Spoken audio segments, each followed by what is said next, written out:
महानगरपालिकांमध्ये आणि जिल्हा परिषदांमध्ये नेमकं काय घडतंय जाणून घेऊया टॉप 9 बातम्या। निवडणुकीत महायुतीकडून पैशाचा महापूर येऊन सुद्धा निष्ठेची भिंत तोडता आली नाही। उरण नारायणगडच्या नवनिर्वाचित नगरसेवकांच्या भेटीदरम्यान मातोश्रीवर ठाकरेंचा हल्लाबोल। परभणी महापालिकेत ठाकरेंची सेना आणि काँग्रेसकडे 2.5 वर्ष महापौर पद असणार। परभणीच्या महापौरपदी ठाकरेंच्या सेनेचे सय्यद इक्बाल, काँग्रेसचे गणेश देशमुख उपमहापौरपदी। परभणीत ठाकरेंच्या शिवसेनेचा खरा चेहरा समोर आला। 2019लाच त्यांनी घेतलेल्या भूमिकेमुळे आम्हाला सरकार बदलावं लागलं।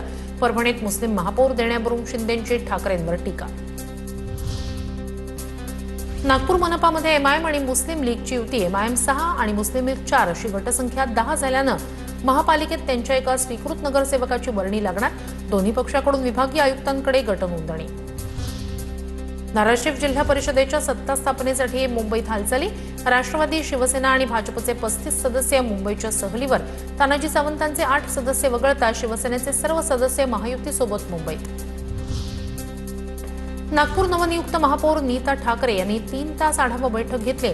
रखडलेली विकास कामं, दूषित पाण्याच्या तक्रारी, अतिक्रमण, कर वसुलीवरून नीता ठाकरे यांनी प्रशासनाला धरलं धारेवर। फुटपाथ मोकळे करा, शहर स्वच्छ ठेवा, नीता ठाकरेंचे निर्देश।